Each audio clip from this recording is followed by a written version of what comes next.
सोचा तो बहुत कुछ होगा, 147 चेस करना है, कितना मुश्किल होगा। हो सकता है थोड़ा-सा डिफिकल्ट हो, लेकिन फिर भी वहां तक पहुंच जाएंगे। सामने न्यूजीलैंड के गेंदबाज हैं, मिचेल सेंटनर नहीं है, हमारे पास रोहित है, विराट कोहली है। लेकिन यही है टेस्ट क्रिकेट। जो आप सोचते हैं, होता है उसका उल्टा। पहली बार भारतीय क्रिकेट इतिहास में 3 मैच की सीरीज में टीम इंडिया को झेलना पड़ा है व्हाइट वॉश। स्वागत है ईएसपीएन क्रिकेट फॉर हिंदी में। आप बात कर रहे हैं मुंबई टेस्ट की, जहां 25 रन से न्यूजीलैंड ने भारत को हराते हुए श्रृंखला पर कर लिया है 3-0 से कब्जा। संजय मांसरेकर हमारे साथ एज ऑलवेज जुड़ चुके हैं। बहुत बहुत स्वागत संजय भाई थैंक आपका। यू। थोड़ा सा थैंक यू। हम सब लोगों का प्रिडिक्शन उल्टा हो गया। लगा था कि ये चेज आसान हो सकता है, पर एजाज पटेल ने जो काम किया है, शायद हम भूल गए थे कि हम लोग बात कर रहे हैं घरेलू खिलाड़ियों की। एक और मुंबई बॉर्न जोगेश्वरी का लड़का मैदान में मौजूद है। पिछली बार 14 विकेट, इस बार 11 विकेट। तो कहीं ना कहीं थोड़ा सा खुश होने की भी बात है शायद हार में, जिस तरह से परफॉर्मेंस एजाज पटेल ने की है। लेकिन खराब बैटिंग तो सबको पता है, सबने देखा है। उसके बावजूद ऑलमोस्ट करीब आए थे जीतने के लिए, तो दर्शाता है कि ये टारगेट काफी चेसेबल था। मैं मेंटेन करता हूँ, लेकिन जो परफॉर्मेंस भारतीय बल्लेबाजों की दिखी, पहले 6 विकेट जिस तरह से गिरे हैं, ऐसी बैटिंग मैंने बहुत देर के बाद देखी।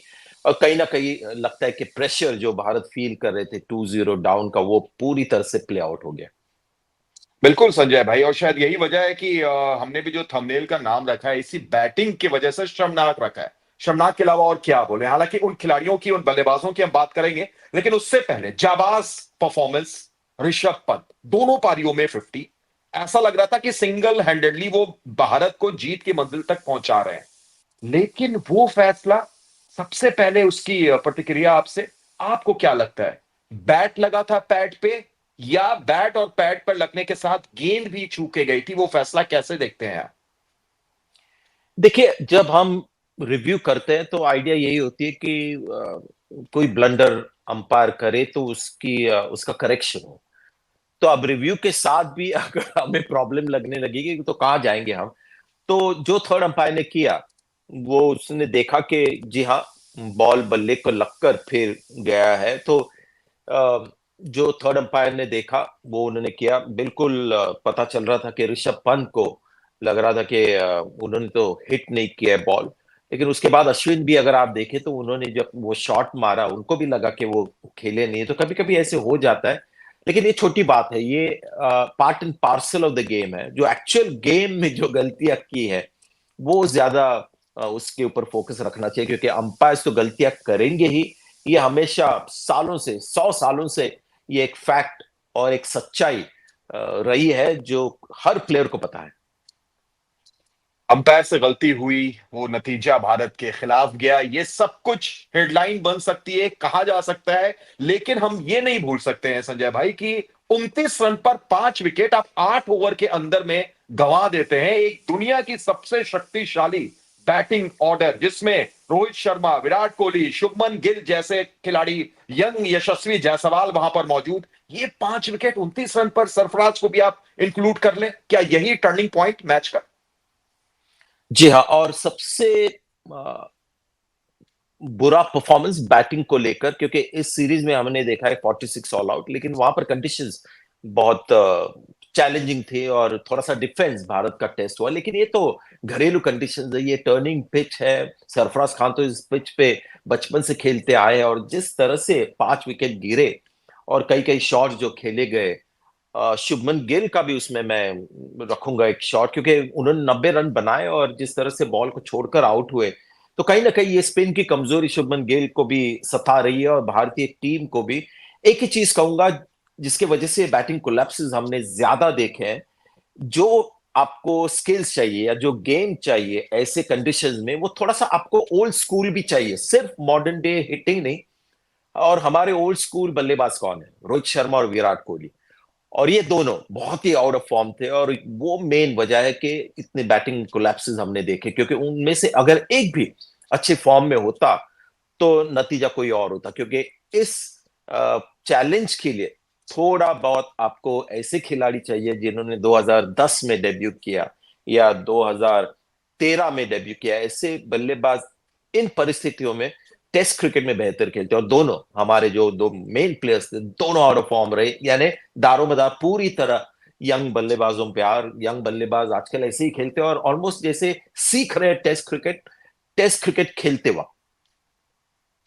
संजय भाई, आपने रोको का नाम ले लिया तो मैं अपने आप को अब आगे पूछने से रोक नहीं सकता। रोहित और कोहली, अगर इस सीजन की आप बात करें, अभी भी एवरेज 13.3 की रोहित शर्मा की, 10 पारियां, यानी कोई ये छोटा सा स्टैट्स नहीं है। 10 पारियों के बाद अगर 21 की एवरेज विराट कोहली की है तो ये कोई छोटा सा स्टैट नहीं है। और साथ ही साथ 20 से कम के स्कोर, 8 बार रोहित, 7 बार विराट कोहली।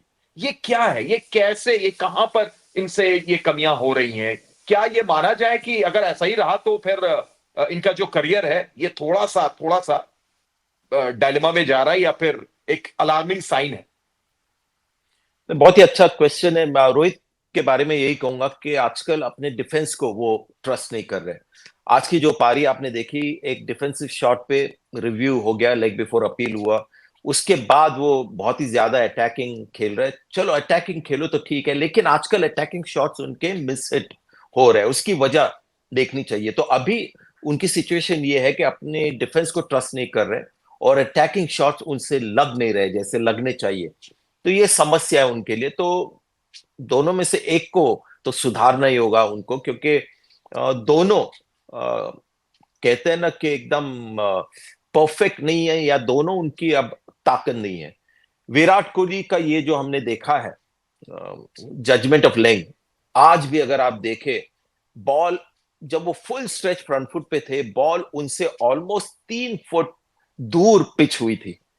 ऐसी गेंदों को पहले विराट कोहली बैकफुट पे खेलते थे जब उन्होंने 200 रन बनाए थे लगातार इंडिया में, वेस्ट इंडीज और सब जगह। मुझे याद है एक कॉपी बुक उनकी स्पिन के खिलाफ बैटिंग होती थी। आजकल लगता है कि फ्रंट फुट ही एक तरीका बन गया है, और वो शुभमन गिल को भी सता रहा है। रोहित शर्मा भी ज्यादातर फ्रंट फुट पे, विराट कोहली भी, तो ये भी एड ऑन हो रहा है। लेकिन विराट कोहली का मेन जजमेंट ऑफ लेंथ, और आज भी गेंद जो थी उनकी, आप सब देखे जो जिन्होंने मैच देखा, कि पूरी तरह से फ्रंट पे स्ट्रेच हुए और बॉल उनसे फिर भी बहुत दूर था, इसीलिए बॉल ने वो हरकत की और वो आउट हो गए। अगर वही बॉल पीछे खेलते तो बच जाते। तो जजमेंट ऑफ लेंथ।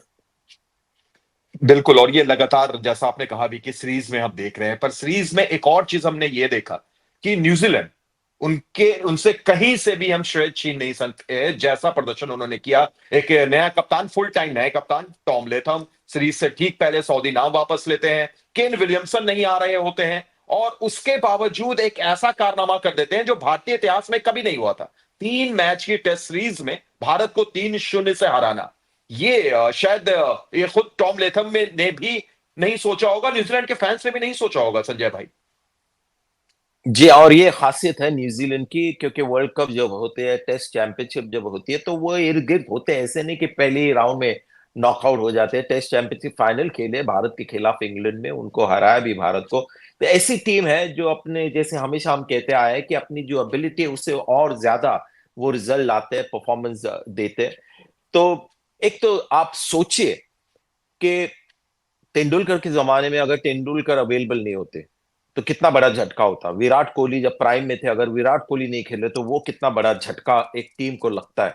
उसी तरह केन विलियमसन अपने प्राइम में इस सीरीज में अवेलेबल नहीं थे, और इस मैच में वानखेड़े स्टेडियम में जब ऐसा पिच था तो मिचेल सैंटनर जो इन फॉर्म उनके स्पिनर है वो अवेलेबल नहीं थे। उसके बावजूद जिस तरह से ये जीती है, तो जितनी भी आप उनकी प्रशंसा करें वो कम है। सबसे जो अच्छी बात जो लगी कि हर मैच में, हर मोड़ पे एक नया, एक सितारा उनका आते रहा। पहले डेविड कॉनवे, उसके बाद सचिन रविंद्र, फिर उसके बाद टॉम लेथन ने 80 रन बनाए, विल यंग ने पूरी सीरीज में अच्छा फॉर्म दिखाया, और फिर डैरिल मिचेल, फिर उनके सीम बॉलर्स मैट हेनरी, और फिर Mitchell Santner, Ajaz Patel, Glenn Phillips ने इस मैच में कंट्रीब्यूशन। तो जो भी प्लेयर टीम में था, बस उन्होंने अपनी जान लगा कर खेले, और हर प्लेयर ने सही मौके पर कंट्रीब्यूट किया।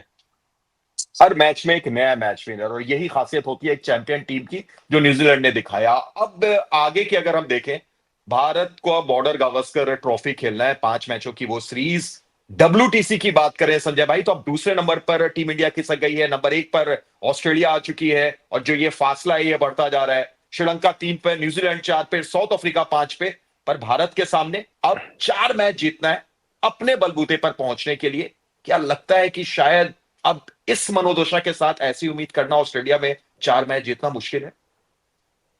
देखिए, वैसे भी 4 मैच जीतना मुश्किल है ऑस्ट्रेलिया में। भारत ने 2 सीरीज जीते, लेकिन 4 मैचेस जीतना इतना आसान नहीं है।